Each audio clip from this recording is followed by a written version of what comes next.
The first duty of government is to protect our rights. It's our job to maintain the proper role of government in what we were tasked to do. If you really want to doge, this is how you doge. You don't vote for bad legislation that expands government. Thank you. Now we're talking about taxpayer money, and we're talking about accountability. It is their money. This isn't a government program we're actually spending on. We're actually giving it back to the people of Idaho. There's other options for making our ballots more secure, such as using watermarks or putting holograms on the ballots. And I think that that's what we need to look at more, is trying to get back to what we used to be, where our churches and our families took care of each other instead of relying on the state. I asked the question rhetorically, if we gave them another $1 billion, they wouldn't be happy. Well, we've given them $2 more billion, and it's not enough. We need to start making Idaho first. We need to start making America first. Other states like Texas and Florida have enacted similar laws to address illegal immigration, both locally and in their communities. And Idaho has the right to protect itself when the federal government has failed to do that. COVID presented us with quite the enigma. We didn't really know what it was or what to do, but that is no excuse to violate the rights of the citizens of the state of Idaho. Say vote no on this and let the teachers teach and quit bringing in coaches to teach the teachers to teach, and let's get education going again in Idaho. I don't know what's coming after this current administration for the feds, and we need this law because our federal laws on immigration have failed. Mr. President, I think it's incumbent upon us to allow parents to use their hard-earned dollars to provide what's best for their children. If I was looking at a business and I was looking at these figures, there would be heads rolling because this is unsustainable. My concern is that the resilience of Idahoans who believe in self-reliance and self-responsibility will be eroded. We need to be protecting our First Amendment rights, not inventing ways to slowly chip away at them. The First Amendment and our freedom of religion, freedom of speech are our first liberties. They are so important. We don't have the rest without them. Yeah, watch it. Come on, guys.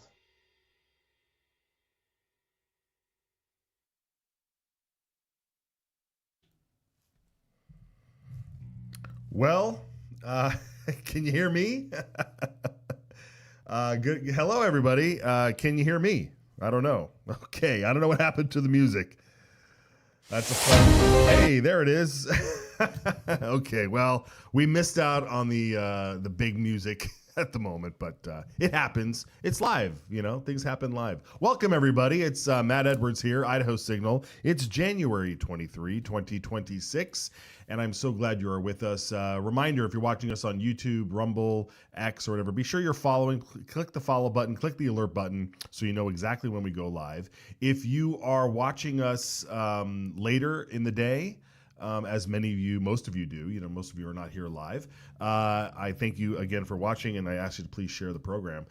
It has been a fun first 2 weeks of the legislative session down in Boise. We're broadcasting up in North Idaho, but we'll be down there soon. We wanted to go over a few things today. It was a big day in the Idaho Supreme Court as the school choice tax credit lawsuit was being heard and argued before the Idaho Supreme Court. We will have a bunch of clips. We'll have some analysis on that later in the program. But first, we're going to invite our good Senator Glenita Zeiderveld onto the program here in just oh, there she is. Good morning, good Senator. It's nice to see you. I have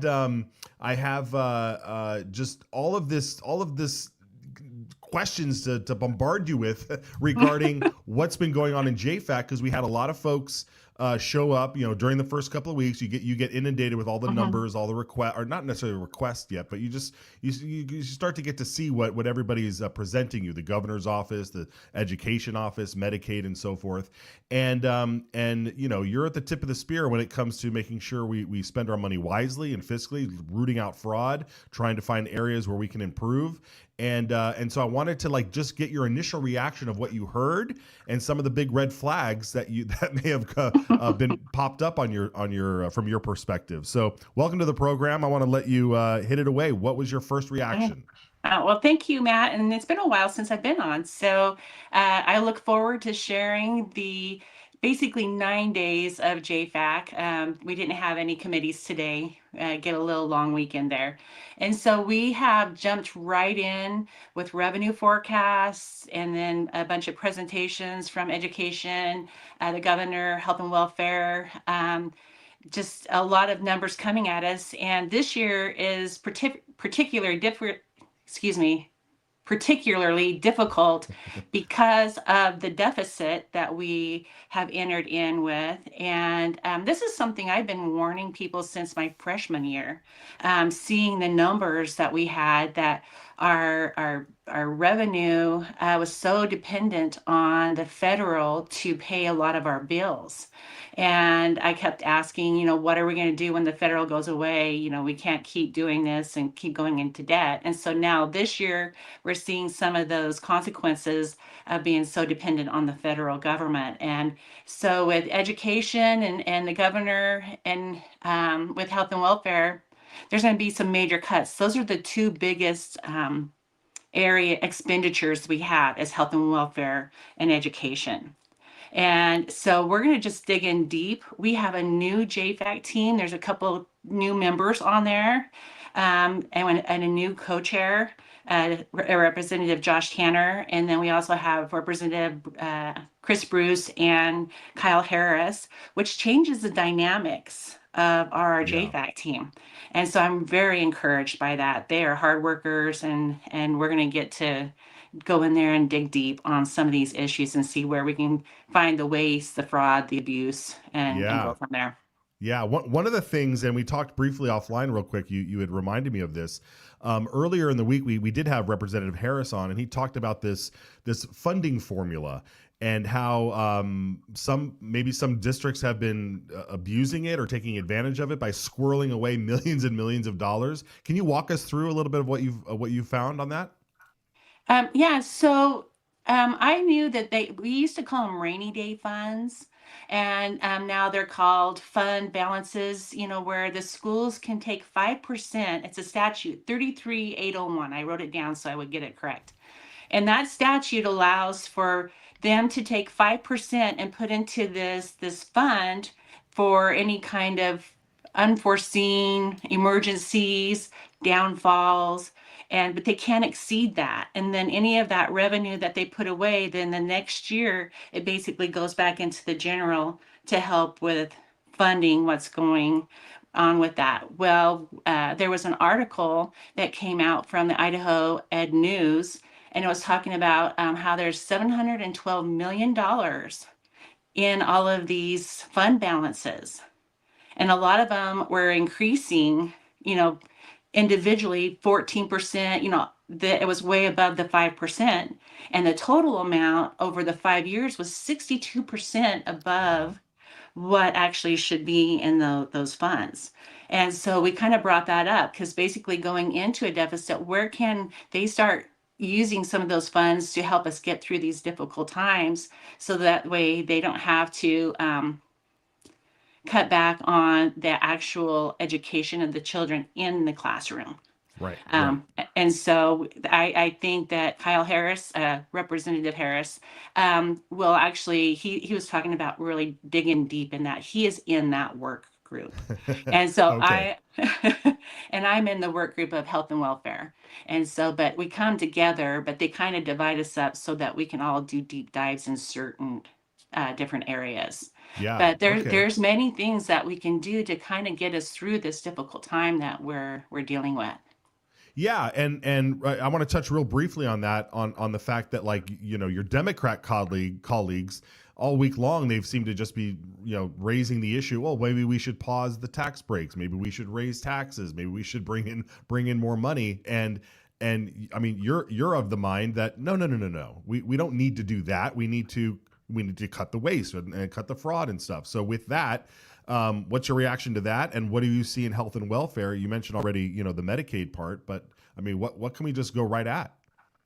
Well, part of yes, over here, I sit right next to a couple of the Democrats that are on the JFAC, and Oh, bless we your have heart. some good conversations. There's some good debate there, but their thing is to always expand the taxes, and we don't want to cut any programs. And we've had discussions because they're so worried about the teachers, and I keep reminding them that the teachers are not the only ones out there we should be concerned about. There's a lot of people that are not on that do not get paid for by the government. There's a lot of people out there that are self-employed. They don't get any kind of government assistance at all, and they are also experiencing the inflation and the difficulties. They are already cutting back or maybe working two jobs. And he says we need to make sure that we remember them as well, not just those, the teachers or the health and welfare that are getting a paycheck from the government. And so there's a lot of discussions there. But what we are going to have to look at is we're looking to hopefully repeal the Medicaid expansion. And so, but people are so I've been getting 100 of emails that don't take away our Medicaid, and people don't understand. And I was wanting to kind of run over that real quick. There's 3 areas of Medicaid. We have basically your basic Medicaid, we have your enhanced plan of Medicaid, and then you have your expansion. So the other 2 have been in place for a very long time, and that's where a lot of your elderly, your senior citizens, a lot are on those 2 plans.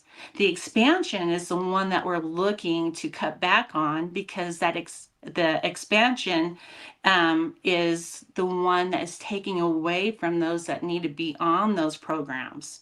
We are funding that, and so in those 3 programs, the basic and the enhanced plan, there's 70% funded by the federal and 30% funded by the state.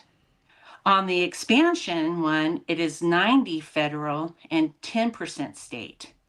And so when we're looking at a $38 trillion deficit in our federal government, yeah, they're going to start making some cuts, and that those programs, they're going to start cutting back, but our state revenue cannot afford to go and make up those cuts. When our revenue is 5.5 billion estimated, and then our outgo, including the continuous spending that we really don't vote on, is not 14 billion, it's actually 16 billion. So we don't have that revenue of the state to make up any of those federal programs when they go away. We're not even close to being able to cover those. And those are the decisions that we're going to have to make. Yeah. Well, I want to go back again to what you said about, receiving emails from folks. Are you receiving emails and concern from folks that you mentioned that are on the basic and the enhanced, the sort of the elderly or the folks that have, disabled children or those types of things that we kind of expect to be on Medicaid, versus people writing you saying, no, I don't want to work 40 hours a week and get off Medicaid, because that seems to be the theme, right? That there's able-bodied people that if they just worked more hours or they just got back into the workforce, they wouldn't qualify for the Medicaid expansion anymore, but they most likely have a job or have extra funds to purchase or help get subsidy from their employer for health coverage and insurance, correct? Correct. So a lot of the emails are from those parents that have autistic or severely disabled children. And so you're not looking to cut their services. You're looking to actually help them. Right, because we're going to take away what's draining the money from those programs and taking that away and basically sending those who have been on these programs that have the ability to work to basically go find their own program or maybe find a job that includes health insurance. But we need to start cutting back on that expansion that is draining from the other 2 Medicaid programs that is designed to help the elderly and the severely disabled. Okay, good. So folks, do not fall for these lies out there. This is the whole point of this is to try and keep you folks, the ones that actually need it, to keep those funds solvent so that you have the ability to still get the help that you need. So this is actually going to try and help you. So don't fall for that stuff. I don't understand the mentality of the left where they just want a whole society that's completely dependent upon the government, and they just Okay. Anyway, I don't want to waste time on Well, that. it's funny because I make a joke all the time that I feel like the federal government's like a drug dealer. It's like, hey, try this program. You're going to love it. The first one's on me, Yes. And then, Can I get another program? Yeah. Oh my goodness. Yeah. Okay. All right. Very good. You're okay. So you're diving. We know you're always diving into this stuff. And you're always putting out long Substacks and articles and letting people dive into that stuff. We only have a couple more minutes, but I want to know what outside of JFAC, what else are you working on? What are you focused on? And what do we need people to rally behind? Okay, so I'm going to try on the Senate if we can get it to that far on the grocery tax repeal bill to give that some kind of relief to our constituents. We'll see how that goes. We kind of know all the drama with all of that, and then I'm also going to be bringing back a bill about the harmful materials that are in our school libraries and our libraries, and just kind of bring it in where there's just a little bit more teeth to that, because we have brought a bill forth, and again, there's nothing that's really being done about that. So we're looking into doing that as well. We'll see how far we get that. It is an election year, so we'll see what leadership will, and the chairman of the committees will basically allow to be heard. So there's always that hill to overcome. And so that's some of the things I'm working on, but mostly I'm looking into digging deep into the budget. And then in health and welfare, that's the other committee that I'm on. Hopefully we can bring something forth where we can repeal the expansion and bring some relief there. That would help us with a lot of things that we're dealing with. Absolutely. And yeah, so that's kind of the thing. And on the Senate side, our Health and Welfare Committee, it's a strong committee. We have about 5 strong conservatives, and the other ones that are on there.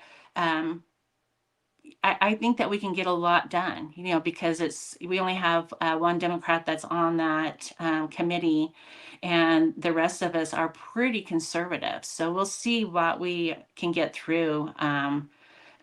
We had Senator Linney, Senator Kaiser, myself, Senator Shippey. We were able to basically kill some of the rules that were increasing the fees on different things this last week. And so we do have the ability to hopefully make some difference in those committees. Yeah, that's great news. Great to hear. Yeah. We did have, I believe we had your Substack up there. How can people get to your Substack, and where else can they follow you, Senator? Okay, so yeah, if you just go to glenita.com, that's my website. Well, that'll take you to every social media avenue that I have. I do try to put out a Substack once a week, trying to keep everybody updated on what's going on, and just basically wanting to hear from them and keep them engaged and informed. I think that's where we're going to have the biggest fix for all of our issues, is an involved and educated citizens that are reaching out to their representatives. And I also, before we go, I think it's really important, and people don't realize that a lot of things that we see, they can see. And I wanted to bring up that the legislature, Idaho, or .idaho.gov, if you go to the website there, if you want to see what we're dealing with on the budgets, they put a new tab at the very top, and it's called the Base Budget Dashboard. That will help you dig in to see what we've been funding, where we're at. And so when you see with your own eyes, it's better. That's a new tab that we put there to have citizens be informed. And then also, if they go over to the tab that says Budget Info, and then tab on that, then there's called the Budget Book. The Budget Book, you will see everything I see this year in that budget book.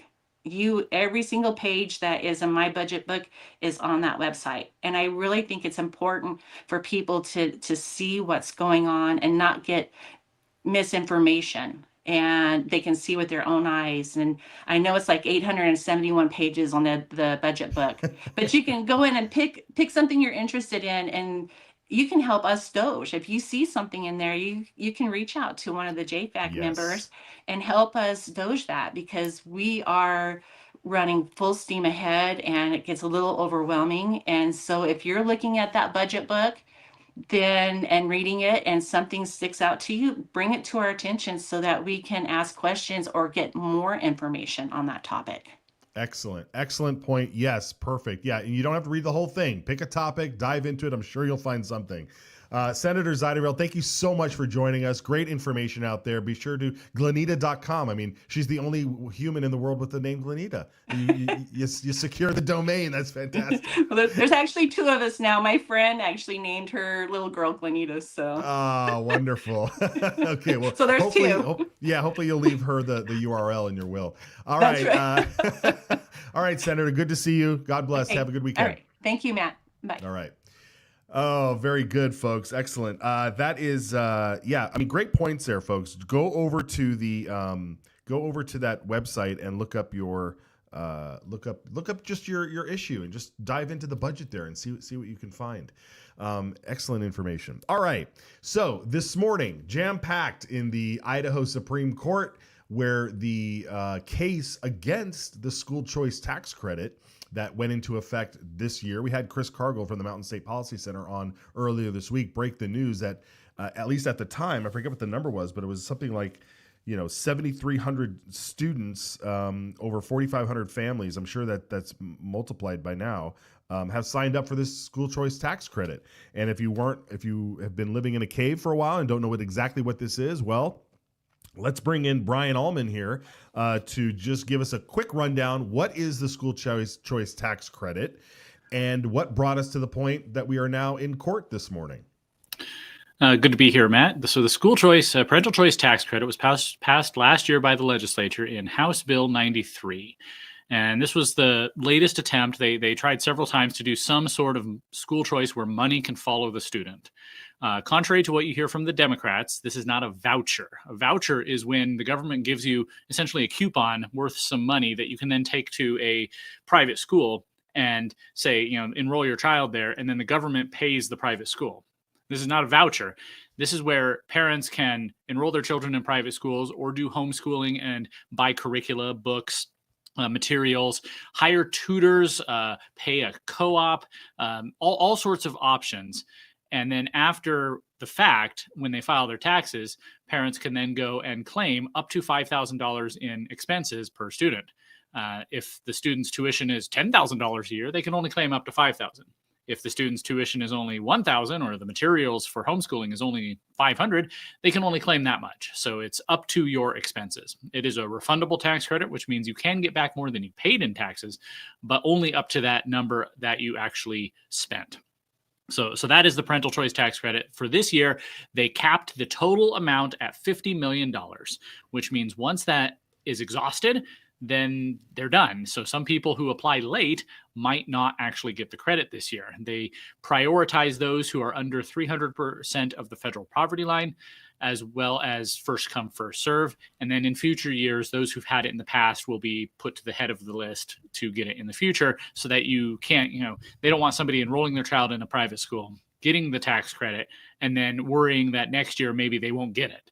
Once they're in there, they're supposed to be in. Or as Representative Mickelson said, worried that they'll dump them back into the public school and commit some sort of fraud. We'll get to that in a minute. But okay, so excellent outlaying where we are. And so then the left, of course, then went bananas and coalesced, got together with a bunch of the lefty progressives in the Republican Party as well, and decided to file this lawsuit not too long ago, and it's right here in the Supreme Court this morning with some of the arguments. So we have a bunch of clips we want to share. I don't know where we want to start, but what has been your initial reaction to what we saw in the court this morning? Well, just by way of a quick background, they did file late. They didn't file right after the law was passed or right after it went into effect in July. They waited a little bit.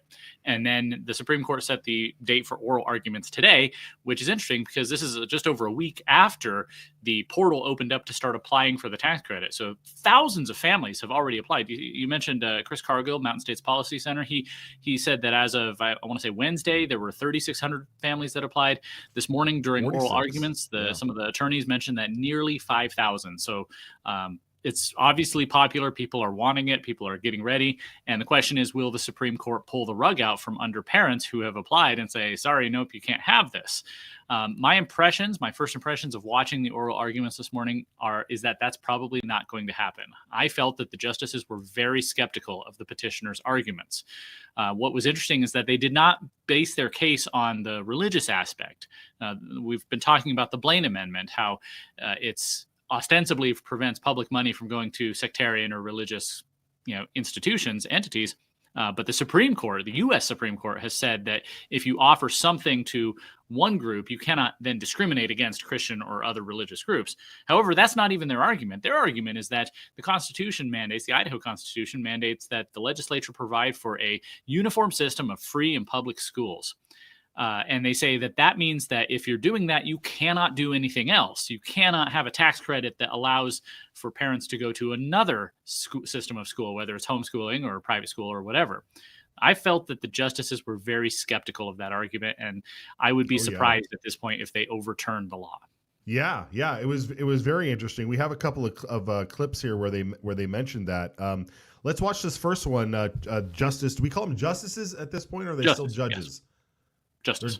They're justices? All right. Justice Zahn talked about this with one of the lawyers on one system versus a system. Let's watch that. Look at the plain language, and the plain language says it's one system funded by public funds. Well, the plain language says it's a system, and I'm struggling with your argument because at the time the founders wrote and the state adopted our Constitution, Idaho's territorial statutes recognized that there were public schools and there were private schools. And I believe the year after or around that time that they adopted the Constitution, they also recognized parochial schools. So the founders, being aware that we had at least 3 kinds of schools, only one of which was public, if they intended to say the state could only appropriate money to public schools, why wouldn't they use one system of public schools as opposed to some other states have a provision in their Constitution that is specific. You can only appropriate public monies to public schools. We don't have any of that. And so I'm struggling with your argument that use of a system, a duty to create a system of public schools, automatically means that's the only system. Yeah, very interesting, Brian. This is an argument that I believe I recall several senators and representatives make, a few sessions ago when trying to justify, an alternative to this system of public schools. What was your take on that? I agree. It has been interesting to watch that debate over the years, and especially in relation to this case, is there seems to be a sense of entitlement with people who are really supportive of the public school system, or people who make their living in the public school system, that this is the only one we can have. They grudgingly accept that some children will go to private schools or even charter schools. Years ago, there was a big fight over allowing charter schools, which were outside of the control of the existing public school establishment, but they're still public. And any time that control is threatened, that the funding is threatened, that you get very strong reactions. So really, they're just taking that same argument and saying that the Constitution says we have to have this free, uniform system of public schools, and we can't have anything else. And I don't think that's a very strong one. Later on, the lawyers arguing for the state, for the legislature on this, pointed out that California's Constitution actually does have a clause saying that no public money shall ever go to a religious school, which isn't even all public schools or all private schools. Correct. Yeah. And the attorney pointed out that that's probably what the petitioners wish our Constitution said, but it's not what it actually says. Right. Yeah. We have another clip from Justice Zahn here. Let's watch that. We believe that when it says a system, that's the maximum singular standard for public funding. But the context of Article 9, Section 2 is different, isn't it? You can't just take a out of context. The general supervision of the state educational institutions and public school system of the state of Idaho shall be vested in a state board of education. You have to read it all together, right? The supervision of state educational institutions is vested in a state board of education, one. Whereas Section 1, Article 9, Section 1 is different. It talks about it shall be the duty of the legislature of Idaho to establish and maintain a general, uniform, and thorough system of public, free, common schools. You have to establish one. It doesn't mean you are prevented. I don't see anything in that section that says you can't use state funds for anything else education related that may not be the system of public, free, common schools. Yeah, very interesting. Going back and looking at other verbiage and how they use the word "a system" or "a board," these are the types of arguments that belong in court. This is if you're going to write legislation, you need to write it the way that it's intended. And I think did we already see the clip where she talked about the founders? Was that in the previous clip about the founders intended to have? We had all three types of public schools already. So yeah, we already watched that clip. I found that argument there again fascinating. I do want to move on so we have time before the break. There was an interesting exchange. We'll watch that one later. The benefits part of it. Now you could say about how like the where should state benefits go, and Justice Brody had an interesting, this was an interesting clip here. Let's watch that. Some of the opening remarks from the petitioner side where they talk about our state benefits as a whole from having an educated population. So the fact that the program may be available only to, to a smaller group of students is immaterial, that we benefit from those students being well educated in whatever form the parents deem is appropriate for those particular children. I think that's exactly right too, Your Honor. And this goes back to Article 9, Section 1 in the sense that it talks about the form of the stability of our Republican form of government depends on the intelligence of our citizenry, and having a more intelligent and more educated citizenry is a benefit to everybody. And these are the future leaders of our state, and these people are going to do great things in their community. And so it is a benefit to everyone. Yeah, Brian, and that's what we're talking about when we talk about benefits here, that the benefits to our society by using these public dollars in this fashion it's also in our Constitution. We need to raise intelligent people in order to preserve our republic. Isn't that right?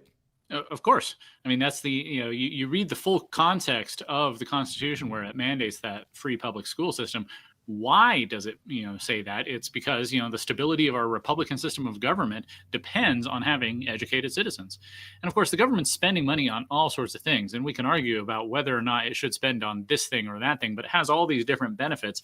And they go into that in the argument about, even though only a minority of students might take advantage of this tax credit, well, there are other programs like WIC, like, food stamps, like, different welfare programs, different tax credits that go to different things. I mean, we all get the grocery tax credit, but that's not, nobody's ever accused that of establishing a alternate system of grocery stores. So, the government's, choosing various reasons to give tax credits or deductions or, straight up cash payments, whatever. And so this is, you can argue about the merits, but I don't think you can say that this is against the Constitution. No. And again, it's the benefit, the state saw the need to we at least need to have a system of free public schools, so that way we can at least ensure, at the base level, that we will be producing students and citizenry that will be able to be intelligent enough to preserve our republic. The issue we're up against today is the reason why there's such a huge demand to get out of this public school system. And sure, Idaho may be better than Missouri, may be better than Mississippi, may be better than New York in terms of the curriculum and the type of people that are coming out of those schools. But at the base level, our schools they're not performing to that level that parents think that they should be. So there's another system out there, and it's not even just a system. I don't know if we have the clip, but they talked about how that we're not propping up another system because the system is so diverse outside of the public school system. Like we've mentioned before, you've got homeschooling, you've got private schools, you got parochial schools, you got learning pods, you got all sorts of different ways that there's not really a system, right? Mm-hmm. Yeah, it's just allowing more options outside of the system. And I don't think the writers of the state constitution, would have prohibited that. And essentially, and the justices even said this, which is pretty damning, that the petitioners want to rewrite the Constitution in order to make it say what they want it to say to prevent something that they don't want to happen. Right. And we know the way to do that is you run a bill or a resolution. You have to get a 2/3 vote, and then you put it to the people. And that's exactly what we're trying to do with the Blaine Amendment, which, like we mentioned, isn't really being referred to here as a defense or as an accusation against what's going on here. But that's exactly what you need to do. So let's remind people right now about the Blaine, because we're going to take a quick break. But go to Blaine.idahopetitions.com to sign the petition to help repeal the Blaine Amendment. While we're on this topic, there's the QR code in the corner as well. Yep, that's it, and it'll take you right there to sign that petition. Brian, we're going to keep you over for over the break here. We got a bunch of more clips to share with you from the Supreme Court. The Supreme Court's hearing of the case, the argument before them today about the school choice tax credit. And so we will take that break right now, and we'll come back on the other side and do that. So go ahead, guys. Just cut to a break. And I think people really think that what's good for Micron is good for Idaho. What's good for Albertsons is good for Idaho. Especially when you get into politics, you end up spending a lot of time with lobbyists, with business leaders, with the rich and powerful donors. I think it does become a bit of a bubble.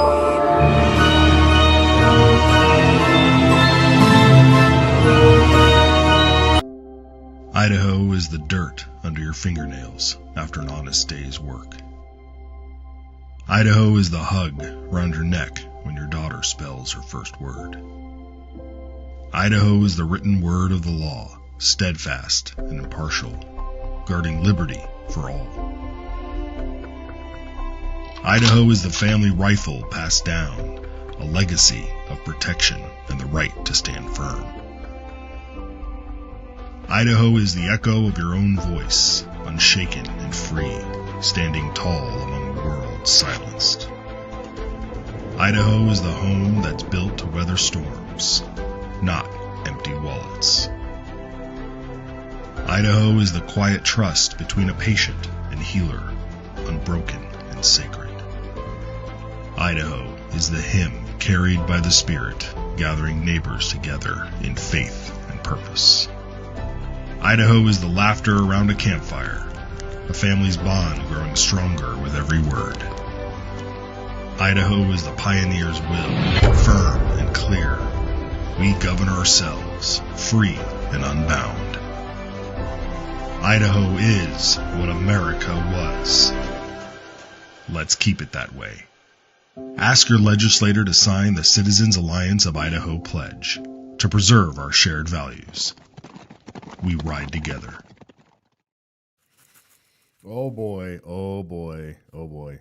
I got the American Smoke Company's salts out. These smoked salts, folks. This is smoked salts right here. Those are the flavors. You can head over to americansmokeco.com and check out these smoked salts. This is an American Pacific Ocean sea salt. It's a very coarse sea salt. And what they do is they smoke this with the variety of wood here. And this one here in my hand is the mesquite. And they smoked it for 10 hours. And I've used this one quite a bit as well. The last time I used it was on a nice tri-tip. I just covered the entire thing with salt and just let it sit overnight for a good 12 to 15 hours overnight. And then the next day, I threw on some other seasonings on it, and threw it on the grill, and cooked it for about an hour or so. Tri-tip doesn't take that long, and the flavor you get, I mean, like you cook that bad boy up. You don't have to tend to your meat for like 16 hours waiting for it to hit temp. To get that good smoky flavor. All you got to do is put this salt on it, and you've got you've got a smoked flavor. It's fantastic. Head over to americansmokecode.com and check it out. All right, folks, I also want to remind you to give us a call. We want to hear you. We see your comments on the side. It's fantastic as your comments come in. But if you're watching online, but also you can leave us a voicemail. 208-402-4915 is the number to call, and leave us a voicemail, 30 seconds to a minute. Give us your name and town, and we'll play it on the air and make sure that your voice gets out there. 208-402-4915. And email us at signal@citizensallianceidaho.com. And then also idahosignal.live is the other one. I'm just trying to run through this because we've got a bunch of clips we want to get through, but you guys got to check us out at idahosignal.live. That is where you can just listen.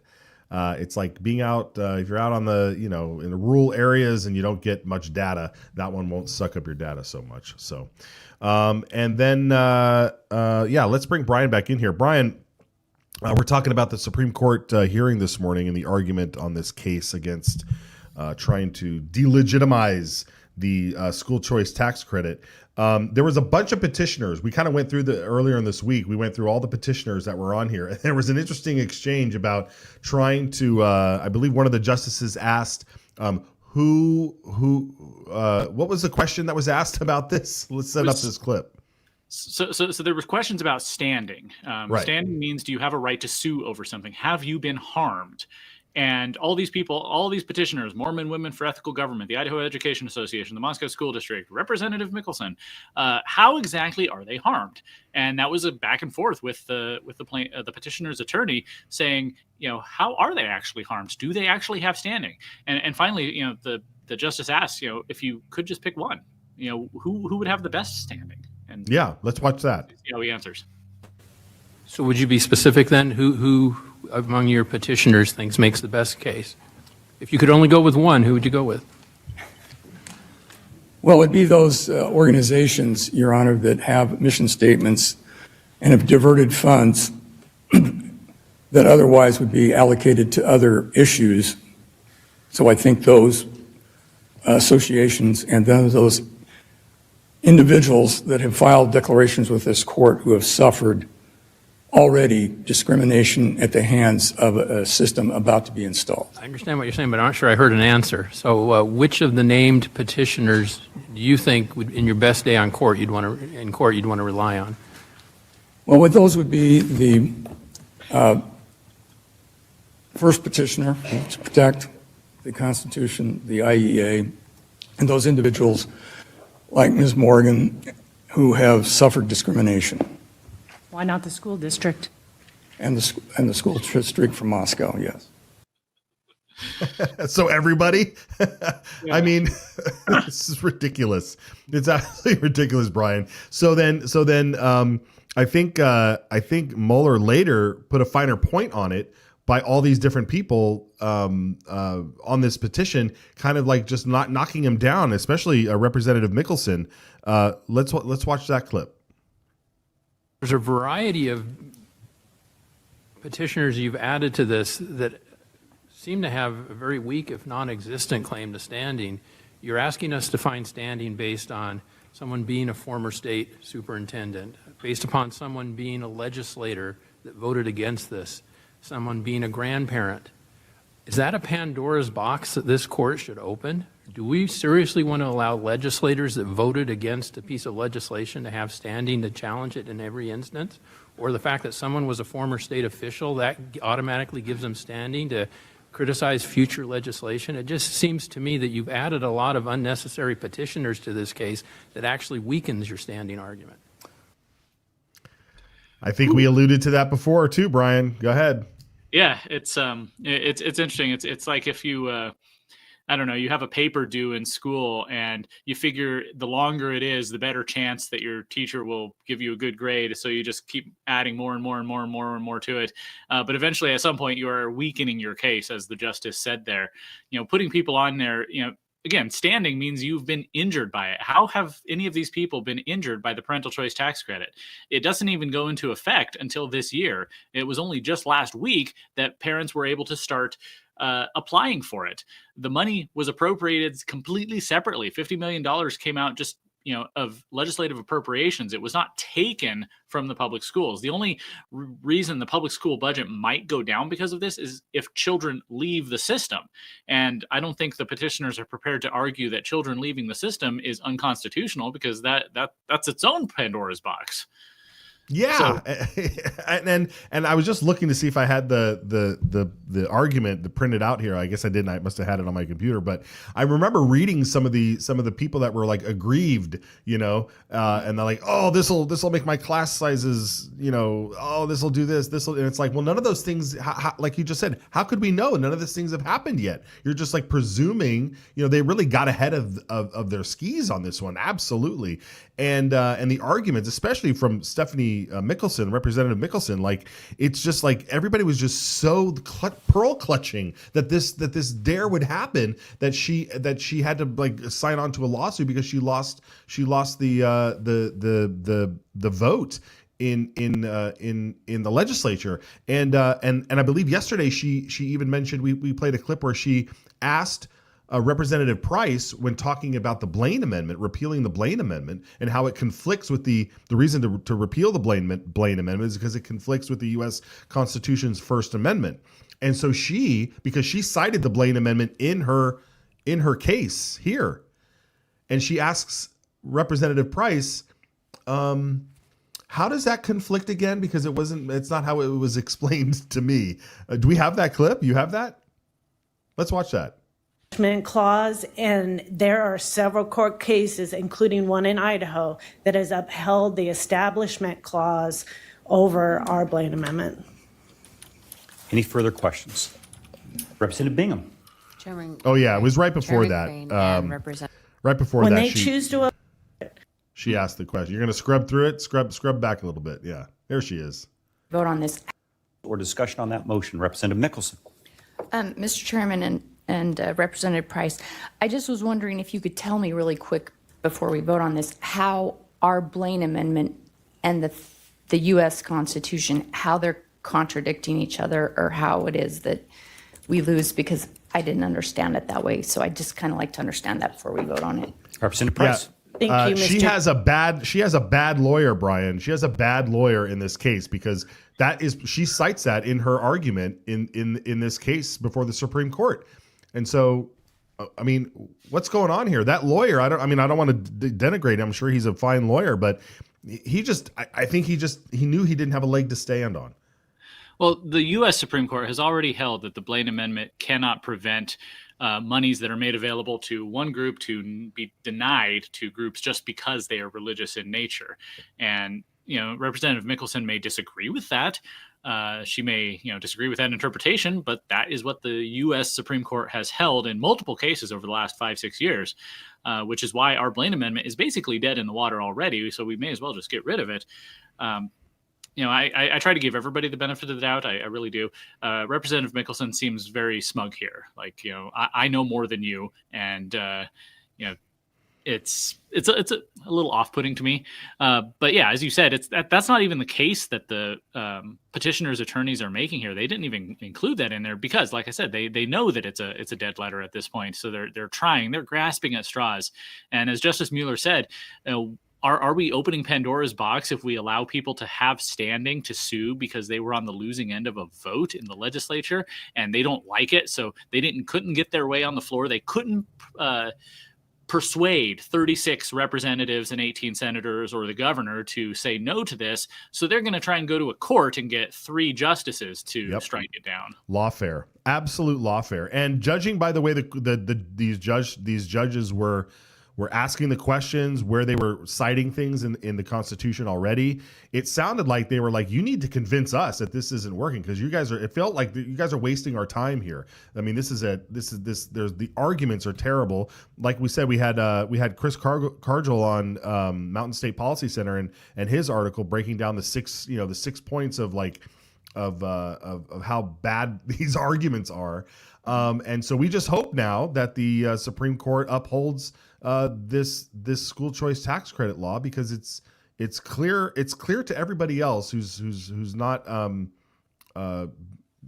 under the spell of the teachers unions and the big education lobby that this is a a fine program to have, totally fine program to have, based on our Constitution.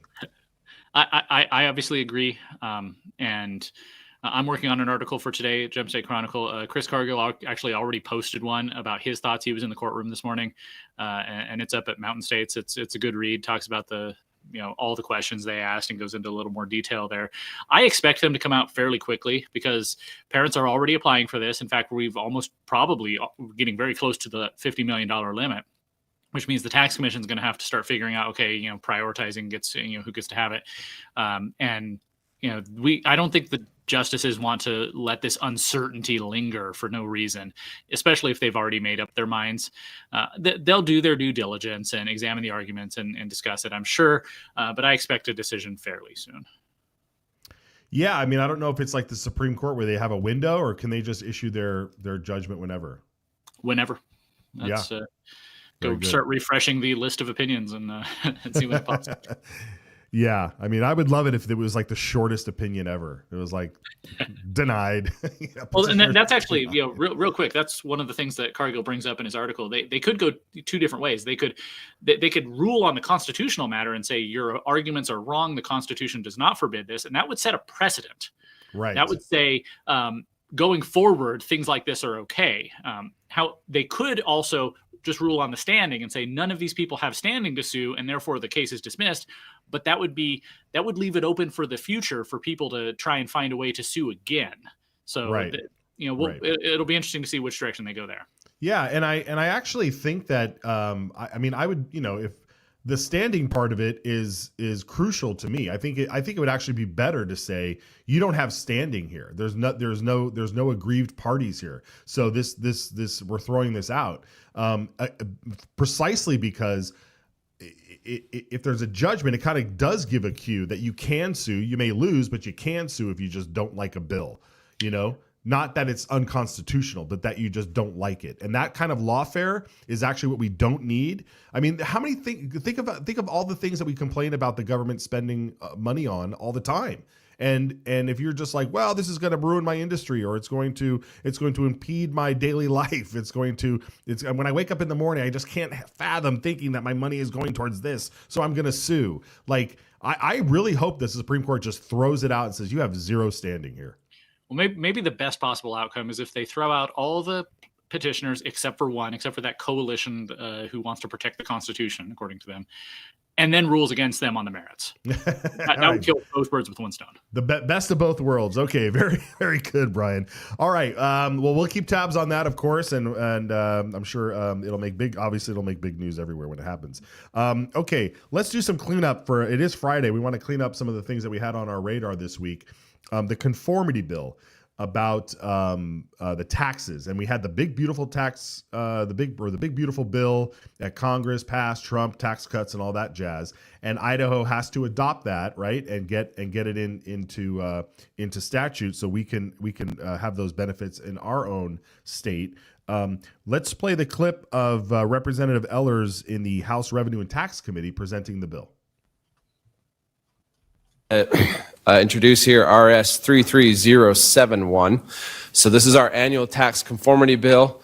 Normally sometimes we just change one number and roll the date forward, but because of Trump's one big beautiful bill that had 39 tax provisions in it, this is a much bigger deal this year.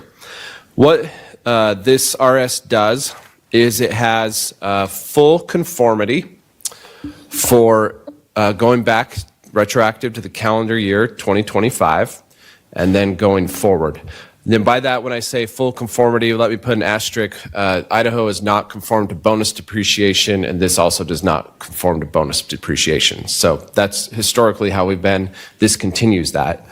But what it does is it goes with what's now called R&E or R&D, and it does allow the back capture historically back to 2022 that the one big beautiful bill does, and then going forward doing 100% deduction. It also allows for the individuals, not just corporations, but individuals to take the tax benefits from the one big beautiful bill in the 2025 calendar year. That was important to us, and that the taxpayers of Idaho and the citizens of Idaho get tax relief. One thing that it also does, heard a lot of concerns from members on this R&E side about the R&E deduction, which the One Big Beautiful Bill lets them take 100% in year one. And then these other credits that Idaho has, the research activities credit and the ITC, the investment tax credit. And so what the second part of the bill does, there's two sections for those codes. It walks it through, it brings in this code section so we can have the definitions, and then it says if you're going to take qualified expenses for the deduction, you can't double dip, so to speak, and use those same qualified expenses for one of those credits. There's some concern amongst the body, which is responded to in this RS. Now, it does leave the option up to the business of which one. What I want to hear, Brian, is this stuff going to be happening this year? Oh, we lost your mic. Yes. I believe this will be happening this year. As we talked about earlier, when the governor unveiled his budget, it only started conformity in tax year 2026, which means when you file your taxes next spring. This bill, the conformity bill itself, actually does it for 2025, which means when we file our taxes right now, we'll be able to claim things like overtime or tips or these R&D deductions that businesses can do. And that was one of the sticking points from what I heard, because there's already stuff in Idaho tax code about deducting various expenses for research and experimentation and development and such. And they wanted to avoid double dipping. So now they're saying you can pick one or the other, and whichever one works best for you, but not both. So that should take care of that. During the hearing, Representative John Gannon, a Democrat from Boise, asked questions about the fiscal note. Representative Ayler says it'll cost $155 million from revenue, which of course you and I know that it's not costing the government. It's just the government doesn't get that money because we're keeping it as we should. It's some semantics there. Anyway, Representative Gannon was concerned that R&E deduction would cost a lot more, and as I understood it, Representative Ayler was essentially saying that we've already accounted for it, that some of the decrease in tax revenues over the past few months that had everybody so worried were because businesses were already deducting that. And so it's already baked into the revenue number that we have, so it doesn't need to be additionally noted here, as I understand it. We'll see more debate probably Monday morning in Rev and Tax. They're going to debate this bill and try and get it going as quickly as possible so that the budget folks in JFAC will have a solid number to know, okay, how much are we actually going to not have available because of this conformity? Yeah, exactly. And we already talked about how December, was like double. They made double. They brought in double what they thought they were going to through the corporate tax, but then also it just makes me realize, of course, all those rainy day funds that we talked about earlier with Senator Zeiderveld and Representative Harris that the schools are sitting on. You've got the huge mix-up when the governor vetoed the gold bill that we could have gold and precious metals, as we've seen today. Gold hit 5,000 and silver hit 100, first time ever. So, yeah, it's time to let it's pedal to the metal. Conservatives have to put pedal to the metal and just get this stuff done. All right, Brian, where can we follow you and watch for your stuff? At GemStateChronicle.com is where I live. Follow me on X at Brian Allman or at GemStateCron, that character limit. I'm working on something, just an overview of this morning's oral arguments. Yesterday I wrote about the attempt to get rid of the Commission on Hispanic Affairs. So yeah, there's all sorts of stuff going on. That's a complete other conversation, but we'll probably see that one come back. Yeah, we had so much to talk about today too. I mean, those bills yesterday that they didn't necessarily come out of DOJ, but they were talked about extensively during DOJ, the task force and all that stuff. And we talk about all the time the Hispanic Affairs Commission, all these different commissions, these different boards, and again, we're not talking about millions and millions of dollars, but we're just chipping away at the bureaucracy and getting rid of things. And for that bill to fail was horrible. But we do have some sources that tell us that that bill is going to come back. It was just a matter of timing. It was like, I think a question was asked from Representative Skog to Representative Scott, if this bill should pass, when would the commission be over? And she said when it would go into effect, which would be July 1st of this year. And from my understanding, that might be a sticking point with a few folks, that they wanted that date to not happen so quickly, so that this commission could properly wind down over time. So we'll keep tabs on that. We need to make sure that these folks are doing what they promised and not be weak-kneed on this stuff, man. Weak-kneed on this stuff. All right, Brian, thanks again. Have a great weekend, my friend. See you Monday. Okay, and this past, what was it? Yeah, it was just yesterday. They debuted the Forever Idaho song at the in the Capitol, in the Senate. And we all got, if you were watching the program, we all got to hear this Forever Idaho song, and they alluded to other versions that are going to be out there of it. And we thought, how many awesome versions could there be of Forever Idaho? And my music wasn't working earlier, but we may have stumbled upon a few different versions of this. And so if we could take a moment to just... From the rolling wheat fields of the Palouse to the white water runs on the Payetz-a-Roo. Golden potatoes, farmers stand strong. Cattle and dairy, they're feeding us all. From Boise nights with the bright city glow to Coeur d'Alene's calm waters below. Spuddy buddy waves with a smile so wide, sharing our story with American pride. So raise that flag, let freedom fly, echo liberty from plains to mountains high. America's heart beats red, white, and blue. 250 years of me and you, yeah, lift it up loud. Idaho proud, American true.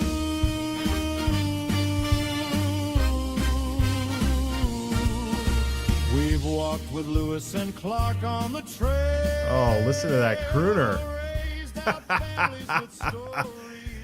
You know, I'm not sure how many other versions of Forever Idaho are out there or will emerge.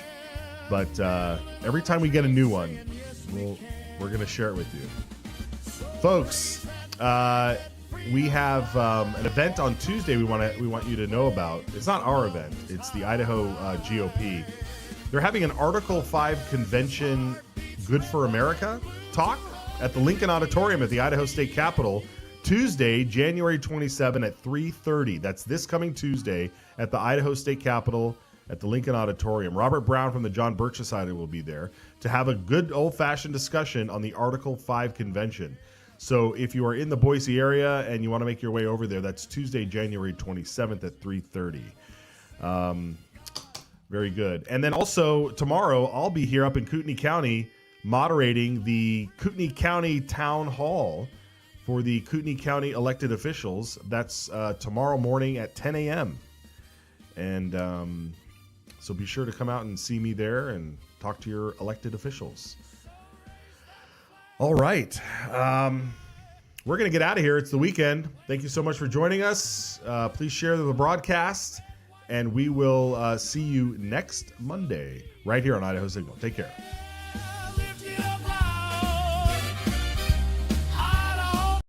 Bill, I think it puts a stake in the ground that says we have a sovereign right to protect what's ours.